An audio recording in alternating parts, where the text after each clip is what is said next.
we all have bias. But I guess from what you've seen and kind of what I've heard, why do you think it's such a struggle to talk about it? Because people, for lack of a better way to say it, want to look good. Like no one wants to, and I would say this to the student, staff, and faculty doing trainings, no one, it's the rare person that wakes up in the morning, sits up in bed and says, whose life can I screw up today with my bias? Like that's a rare person. You know, who can I oppress today? You know, so how I explain it is our ancestors needed bias to stay alive. They're out on the plains and they see something in the distance and they don't know what it is. Is it an animal that's going to eat them, or is it an animal that they can eat? The person walking toward them, is that person a part of their clan, or is it an enemy that's going to do me danger? So bias is built into us. It's survival. It's like our brain stem, right? We're wired because it helps us to survive. Yeah. And that's all well and good. The challenge comes in though when we're not aware of our bias and we act and drive out of it. And so one of the things with the training, conscious preference, unconscious bias that we're going to do. You know, it makes clear bias is good. You can have bias. The challenge comes in when your bias then is acting out and manifesting in ways that hurt other people.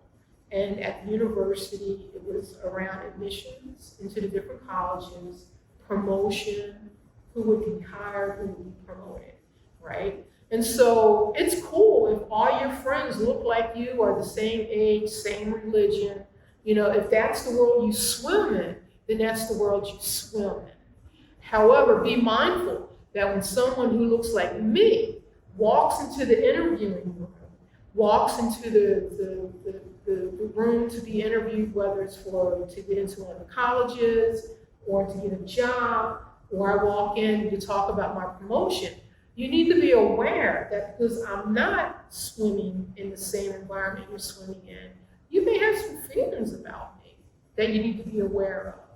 And because I'm not familiar, I'm not part of your group, your in-group, I said in-group out, because I'm not part of your in-group, you have to be really mindful that you're not being triggered and judging me more harshly and not cutting me slack, giving me mulligans like you would if it were someone who felt familiar to you. Yeah. You know, because in some interviews, you know, a kid walks in really nervous, and it's been documented, walks in really nervous, you know, and just blah, blah, blah, you know, and the interviewer would say, just relax, breathe, now let's start over. But if a kid of color did that, you know, they would get marked for being inarticulate, being unprepared, and not a good fit, because they won't be successful in the school, right? So that's the conversation. Or if it's a person being hired for staff, inarticulate, you know, and you know can't communicate, and so it's not going to be. They're not going to be a good fit. Yeah. Here at the university, and those are the type of things that when I talk about bias, to talk about you've got it. You know, own it, be aware of it, and how it's manifesting in your life. Yeah. In particular, if it's then impacting, if you're a person of power and you've got hiring and firing and promoting and, you know, and admissions, if you have that power, you need to be aware of it and notice when someone who doesn't look like you walks in the room, what happens in your body. So part of it was the breathing, right? Helping people, and that comes from yoga and meditation. Like recognize what your body's communicating. You know, do you sit back when this person walks in, or do you relax? Does your breathing quicken, or does it deepen?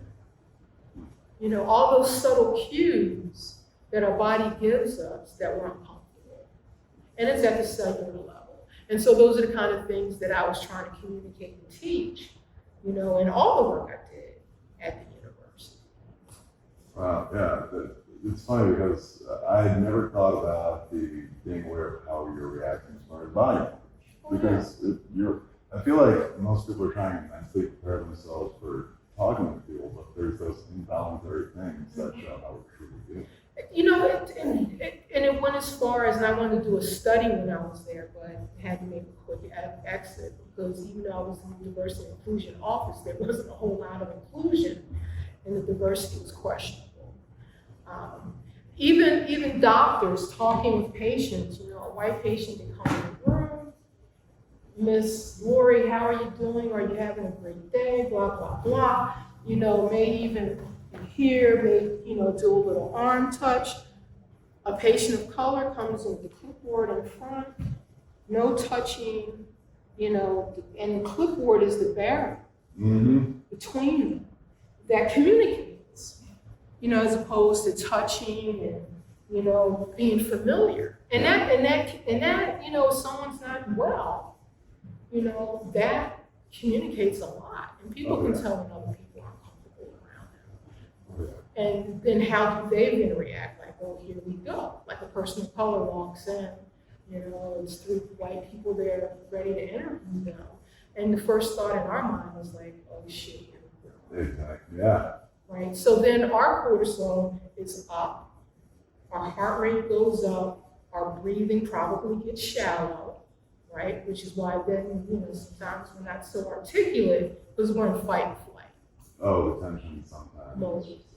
Yeah, and if the interviewers aren't aware of their bias and knowing and culture and knowing, like, we've got to really make sure that this young person feels comfortable. So how do we start this interview off so they feel comfortable? Have a seat, breathe, you know. And female, you know, interviewers who tell horror stories about getting to an interview. In the airport, men hitting on them, you know, the cab driver or students of color not getting picked up by the cab and hustling to get to the interview, and so they get there and they're frazzled, right? And so how do you think it's gonna go? Yeah. If you've been, you know, sexually harassed getting there, you know, when cabs won't stop for you trying to get there. You know, how do you think they're gonna perform? Oh, yeah. No. Yeah. Here, one thing about biases, and talking about how we're, you know, often unaware of our own biases, how do we make people aware of what they're unaware of? Like, just something they can't see. I mean, people can do the same things for decades. Yeah. And it's about that conscious preference, knowing who you prefer. And that's where it starts, with the self. You know, people want to start trainings and all that with what's going on out there, and point the finger, like, no. We're all playing a role in this game. Like, we all have our role, right? So it starts off with who's in your life. You know, who's in your life? Who are the people? Who are the 5 closest people in your life? Who do you spend the most time with? Who do you call when something happy happens? Who do you call when, you know, you get news that makes you want to cry? Like, who are your people? And that's where you start, because those are the people you're comfortable with. And if all those people are your same age, same religion, same gender, same ethnicity, then when someone outside your in-group is put on the scene, then that's when you really need to be aware of what's going on inside. And that's how you become aware, and it's a lot of work. You know, and there were people I've had, you know, I did a study tour in the Philippines with some other ministers and youth relay people, and people were just behaving bad, you know, toward the Filipino people. And I'm like, did you not read the books that they told us to read to come here to understand the history of this place and how they were colonized, and that's why some of them look Spanish as opposed to Asian? And then I had one cat say, well, tell me when I'm being racist. And it's like, dude, that's not my job. Like, it's not my job to constantly police what you're saying and how you're treating our hosts, right? That's your work. And I think that sometimes is the barrier, the stumbling block for some people. For the liberals who marched with Dr. King, you know, they got it. And no, you need to continue to learn because there's more, right? For the folks who showed up to the Capitol on January 6th that wanted to overthrow our government, they've got their work to do clearly. But we all have our work to do, and there's always something to learn about a group, about people who aren't part of our in-group. Yes. However you label that, however you define it, there's always more to learn about ourselves and about other people. Yes. And now, you guys are kind of working together, and you have, is it a 3-part series that's coming up that you're working to kind of address that locally, which we've had probably a lot of these types of conversations going on last year, but kind of tell me, what will this look like for local people that want to get involved in it or be part of it, or kind of bravely address those things they haven't addressed? And so it's designed, it's 3 parts because it's designed to meet people where they are. Some people will totally get into this book, take notes, and that's their comfort zone. Read a book and then discuss it with people because it's in a structured environment.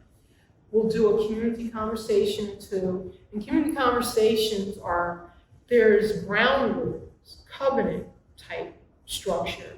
But for the most part, people, depending on what the topic is, people get to free flow with whatever is happening with them and the input they want to give. Then the training, is for people who, want a more academic, I'm going to learn something. Because people, the book club, and how many people are in book clubs, right? Yeah. My wife is in a book club. They drink wine. Those are fun too. They eat a lot of food, and this is one of the books that they read. They do talk about the book, but they've known one another so long. They talk about their kids, Yeah. a lot of other things mixed in with the book. And so what's going to make this book come and read different from the book clubs a lot of other people are involved in. It is designed to be educational. I'll have 3 or 4 set questions to get the conversation started, but people are more than welcome to bring their own comments, their own questions, and the things that came up for them to the discussion. And to be able to, tease out, she was brilliant in what she wrote about, and I'm not going to give too much away, but she addresses what happened on January 6th, and she wrote this book in 2012. She framed that with one of the characters. One of the characters is the nationalist, the white supremacist. And she drew out, she could have predicted that these people would come to where they are right now. Yeah. Based on how she wrote those characters, because she hung out with white supremacists to be able to write from that perspective. And so she understood the organization. She understood that David Duke, they weren't wearing the white robes anymore. They're okay, that got us, so far now, let's put on suits. And let's go get some education so we can speak like these people. Mm-hmm. And then, kind of be on the inside. Yeah. No, it's kind of, it's interesting thinking about, especially trying to address all of it as a community, especially now around this time. You mentioned the January 6th, the insurrection, and just, it seems like we're at a point in time where we need to be able to talk about these things, and we're at the least likely point where we can actually address it together. But how do you approach that, knowing that what I guess to me has always been kind of an uphill battle anyway, it's kind of gotten a little bit steeper. I was just going to say, that's why this program is going to be perfect, I think, because Cush's Racial Equity Task Force has been trying to figure out for a while how to do what we were charged with doing was implicit bias training. And we were trying to figure out how to do it in a way that's authentic. We didn't want people to come and sit in a room for a few hours and then be able to walk out of it thinking, I'm better now. Yeah. I'm fixed and I'm done. Because Reverend Dr. Monica was just saying, it's ongoing. It's not that we're fixed, it's that we're aware. Yeah. So when I approached her to ask if she would want to do implicit bias training with our congregations, her response was, right now, I think we should be addressing people's anxieties, given everything that's going on in the world. Yeah. For us to all sit down in a room and say, let's just talk about all of our biases openly isn't going to really work. So starting with the book, where we're talking about biases that are happening in a book, it's safer. But it's still revealing. And then the community conversations, where we're talking about what's happening in our community, of which there's a lot of. Mm-hmm. And then at the end, the workshop where we're addressing what's on the inside. It's just, I'm hoping that people stick through all of it, because it's a way of peeling back the layers slowly but surely, not making it easier on people, but just kind of, instead of jumping into the deep end, you're wading into it. Yeah, and relationship is a lot of, plays a significant part. Like at the university, I would go on walkabouts. I would just leave my office and just walk the halls and talk to people. Go to offices, if I saw students, just stop, hey, how's it going? And I would talk about diversity and inclusion. How are classes going? How's your family? Staff and faculty, how are your kids? I knew what people's hobbies were. Like one student was like a mixed martial art, like the guys in the cage. Yeah. Like he was one of those cage fighting guys, and he wanted to be an orthopedic surgeon, to help people with sports injuries, a few concussions later, getting kicked in the head. And for me, it was all about relationship, and then people trusted me, knew that I was authentic, and knew that I wasn't going to shame or guilt people. They felt comfortable being vulnerable, because that's what it takes. To be vulnerable is say, you know what, I kind of said, did, whatever to someone, and it feels icky, and I want to learn and can learn from it. But if people are feeling shame and guilt, there's no learning. No. There's no learning. If people think you're lecturing and wording it over them, and people shut down. The shields go up, and there's nothing happening. So meeting people where they are, and when I talk about using my AIM group, I've got Republicans in my AIM group, right? A friend who, up until recently, stopped wearing his Make America Great Again hat, And so I understand that. Yeah. Right? And he says stuff, and I'm like, dude, it sounds racist, right? And he's like, really? And I'm like, yeah, you can't just say that about a group of people, right? They're individuals too. Yeah. And being able to say that, not shaming him, not guilting him, educating him. Yeah. Right? Because he grew up in the Upper Peninsula, the UP. Oh yeah. He's a Uber, right? And so what's up in Uberville, Uberland? Who wants to succeed from the rest of the union? And so, it's about relationship, meeting people where they are, and giving people multiple points of entry. And that's why it's 3-part. So some people don't want to do training, did a training for 6 hours, walked out of there, however they felt when they left, right? And so they may not want to do the training, but perhaps they want to read the book or join the community conversation. Yes, and I'll ask a question there in a second for you, but so do you think really, oftentimes I wonder if it's our understanding of different material, it's just that we're not connecting with each other on that basic level anymore as human beings. As you're saying, like even with good friends that I have, if they do something that's off and I tell them, it's not a huge conversation, it's not an argument, it's just they trust me because they know I like them as a person, like I care. But do you think we're just lacking in being able to cut down underneath all the, let's say, politics and all the differences that we've seen in the last year? People are afraid, and fear is a huge motivator for behavior, right? And the reason why I said I don't think doing the training right now is the right environment, you know, we've got this Delta variant running rampant, you know, people who don't want to get vaccinated, we're up to this over 700,000 people who died. Yeah. People are afraid, and it's been going on so long that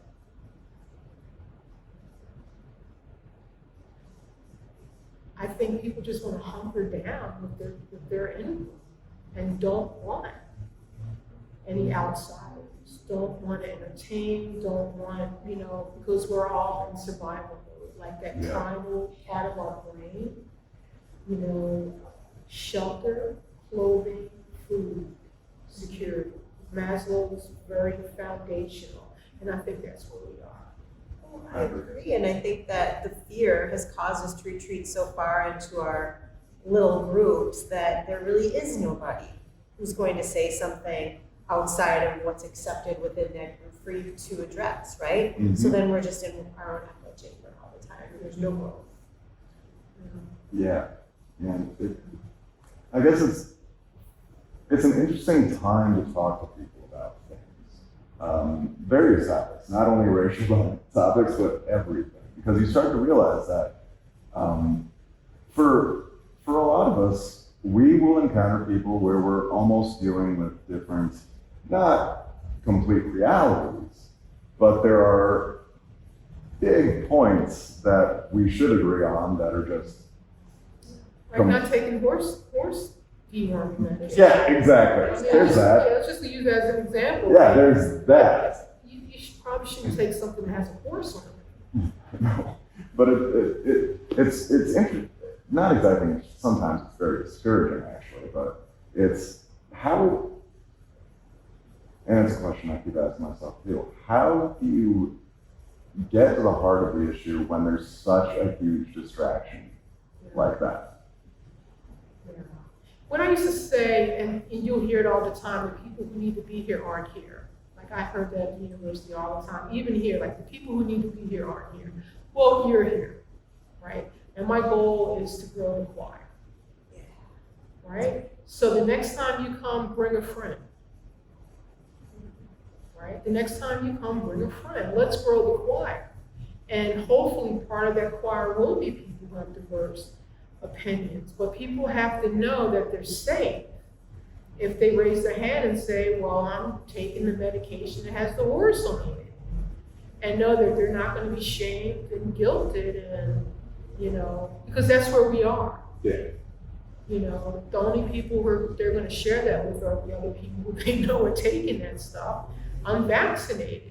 Like the only time someone's going to disclose that if they know it's safe and they're with other people who are in that same mindset. Yeah. And unfortunately, being, 11 o'clock on a Sunday morning is the most segregated time of the week, that's always been true, right? And so I don't think we're anywhere new. It's just that the fracture lines, I think the veil's been pulled. Yeah. I don't think this is new. I think with social media and the 24 news cycle, I think the veil's been pulled and people can see exactly who we are and where we've been for a really long time. Yeah. The sad thing though is at least families were able to struggle their way through family gatherings without things blowing up. That's what, to me, is different. Yeah. You know, that politics has become such a huge divisive thing where people can't adhere to the old rule. Let's not talk about religion and politics. No. Because there's so many, and I would tell people at the university, like, well, Dr. Cummings, this and that. I'm like, there's so many more things to talk about. We're not going to agree. Like, my friend and I aren't going to agree on politics. Maybe some social issues we will, but we're not going to agree. Yeah. Right? And so we don't talk about, like, really what's the point? Because we know what it's going to end up in. It's going to end up in an argument. So really, what's the point? So what do we talk about? He's a vet, I'm a vet. Right? He's traveled a significant part of the world. I've traveled a significant part of the world. He's a Uber, married to a woman of color. How did you meet? What did that look like? What was the attraction? You know, the grandkid. I mean, I would know so much less about him if we just talked about politics. Like if we were, you know, in sync with that, I would know so little about him. Because that's what we probably talk about. As opposed to, you know, him living in Vietnam during the war, but he was a contractor. You know, and fixing airplanes and having a Triumph motorcycle, and then he, you know, hooked up his van so he could take his family camping.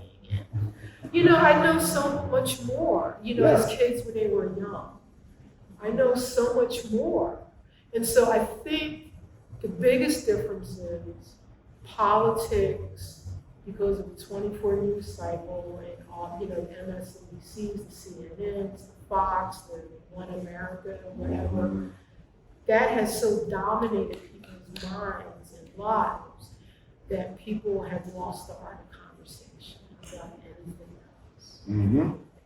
And I think coming from, you know, for organizing for PUSH in our task force, our goal is to, you know, because PUSH is a social justice organization that works to advocate for, educate people, and then empower people to create sustainable change, our goal is also so that that choir that you mentioned gets bigger. And if you have a choir and you know you're not by yourself, that empowers you to stand up during these times when the veil has been pulled.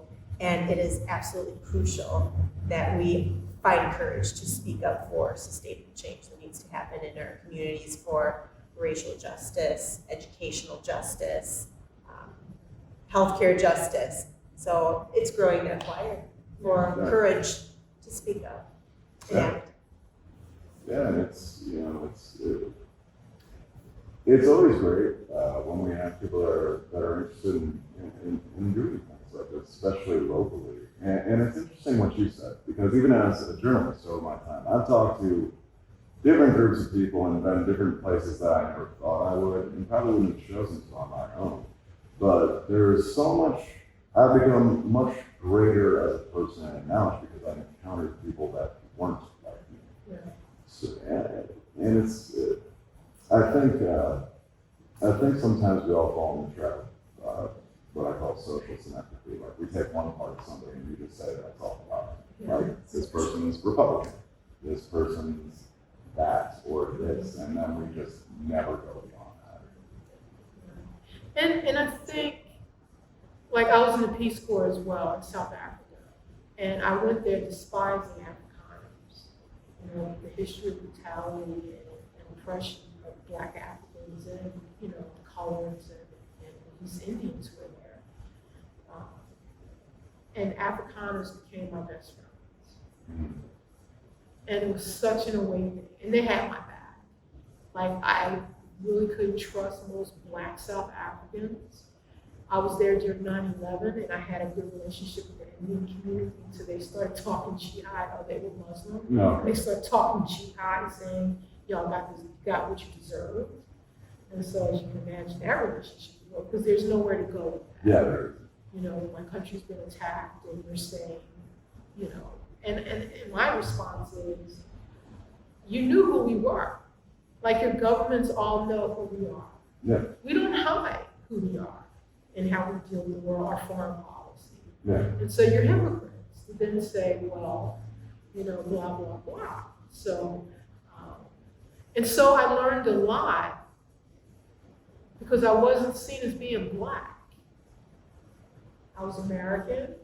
They assumed I was wealthy because that's what's, you know, all Americans are supposed to be wealthy because they do get our media, soap operas and everything where no one works and everyone has big houses and age, right? Yeah, just like mansion apartments in New York City that are huge.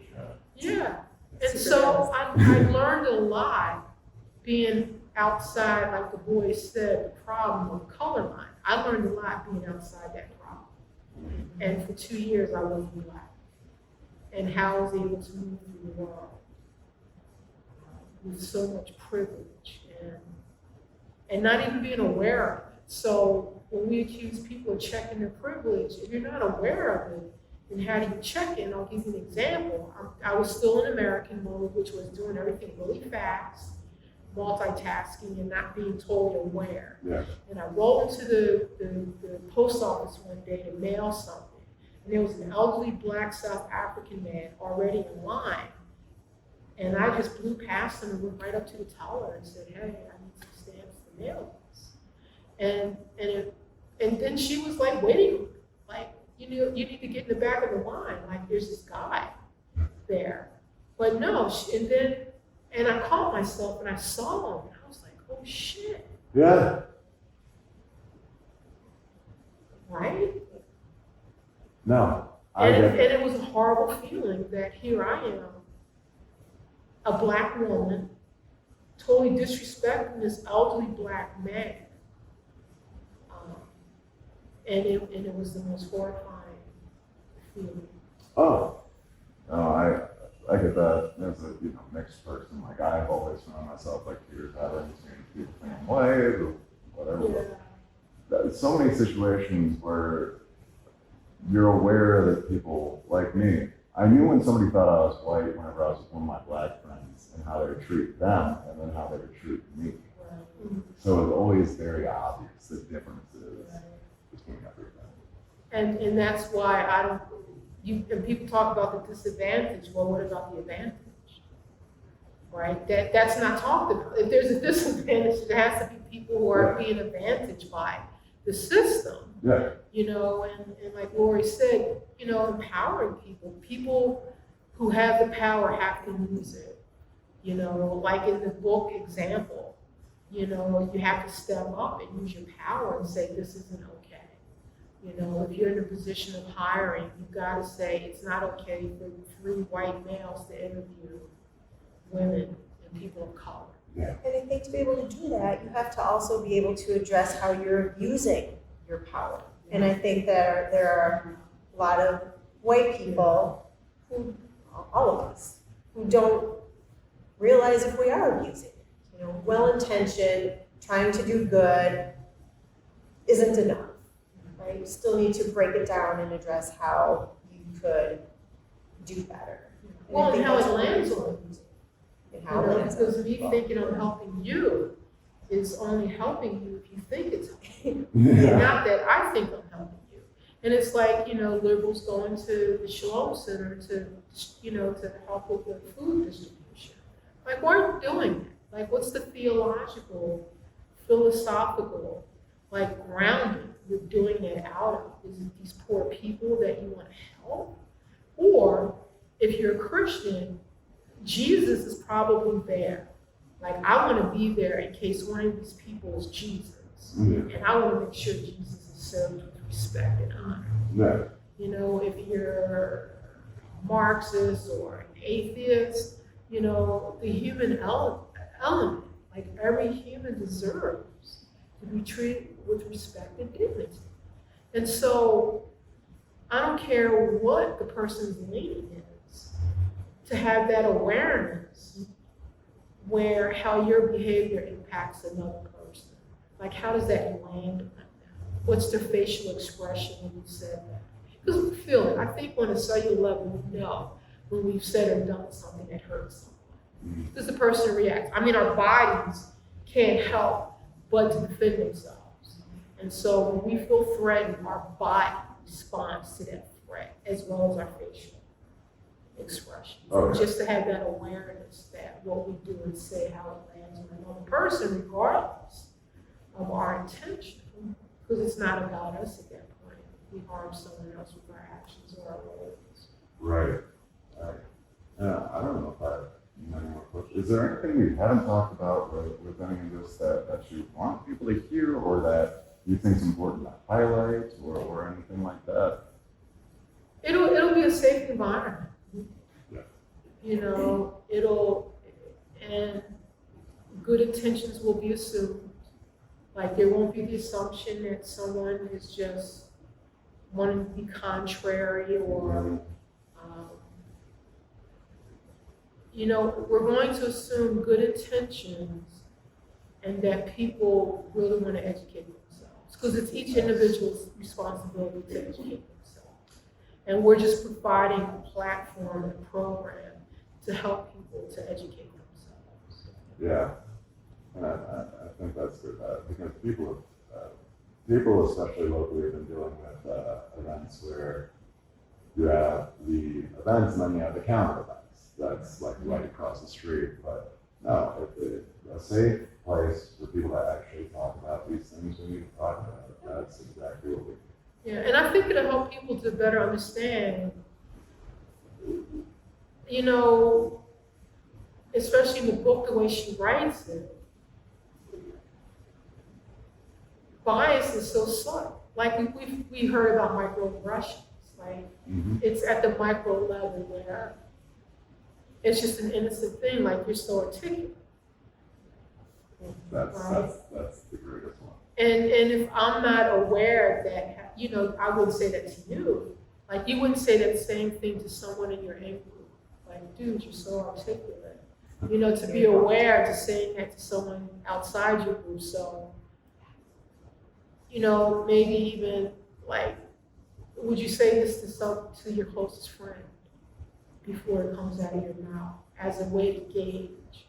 You know, because unless we have people of color in our lives, or we have women in our lives, or anyone who isn't at the center of power, so to speak, if we don't have those folks in our lives, then we really just don't know, right? What is it? Your heart is a window. You know what you know. You know what you don't know. You don't know what you don't know. And there's one more window. You don't give a shit. You don't know what you don't know. But I'm not going to say, I don't know if that's the fourth window. You know, but there's things we know. There's things we know we don't know. Oh, yeah. But then there's this whole other universe of things we don't know. And if you don't know what you don't know, then How do you know? yeah, what do you do with that? But then there's the fourth one. So now this is going to bother me. No, it's funny because even and I'm sure you talked about it on your travels and without talking about reporting, but I had no idea that I did not know so many things in life, you know, until I got out there and started talking to people. At first I thought, I'm really intelligent. 2 years just traveling around talking to people. I'm not that smart. That's the good part though, right? That makes life interesting. I just want to give the nuts and bolts of the program too. Yes. So the 3-part program is ongoing, but our first, and it'll be Mondays. One Monday a month. And it's a month, so there's such a huge span between programming with the hope that in between the meetings, people will be able to marinate. Okay. Yes. You know, it'll marinate. And the discussion will marinate the reading, so they're not rushing through this book. They have time to sit with it and really ponder and wrestle.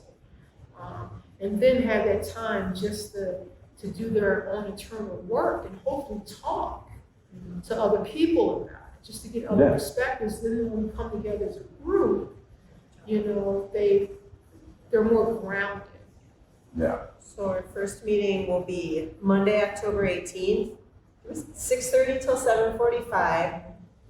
I've started, and we have the book broken up into manageable chunks. It's a quick read. I mean, I'm surprised. I'm already past where I should be for the first one. It's a good book, and you can get it pretty much anywhere. Blue House Books has it, which is local, shop local. Yeah, I always try to get things from Sam. Yeah, Sam's awesome, and she knows that we're having this program, so she's prepared for us. You can register for this program at KENOSHA.com.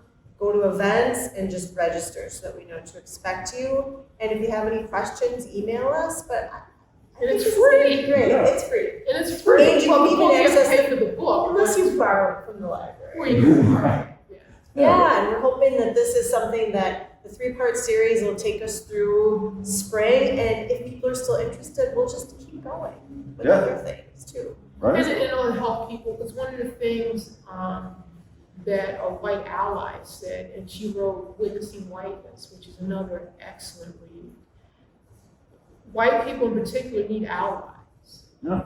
Because once you start this work, right, relationships then become strained. So one of the things I used to warn people at the university is Thanksgiving dinner or Christmas is not the time to tell your dear uncle who has said the most shocking things, you know, that he's a racist. It's not. And he needs to check himself.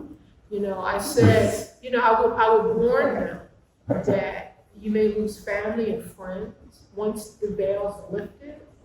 You may lose family and friends, and you need community. You need to be a community. You need support, because you can't rely on people of color to be your support, because we got our own stuff going on. And so you need to be in community with people, and that's one of the things I'll stress here. You know, as people start having this awakening, like you need to find your community to support you as you go through this work, because it is hard when you start really learning about the history of this country. I mean, it's absolutely heartbreaking. And to do that education on your own without a community to hold you and pass your tissues as you cry, you know. But accept it, right? Yeah. Accept it, though. Oh, yeah. Yeah. And it'd be okay to accept it. Oh, yeah. Because it is what it is. Yeah. You know, that's what it is. Because the disadvantage, you know, there were people who were advantaged. Right? You can't talk about the disadvantage without flipping that coin. No. You know, and saying, No. okay, so who's on the other side? Yeah. And knowing that that's not bad or good, but then what do you do with it? Yeah. Right? So, okay, you are advantaged.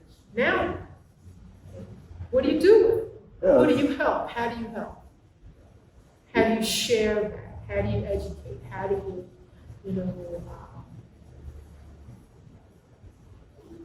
what do you do?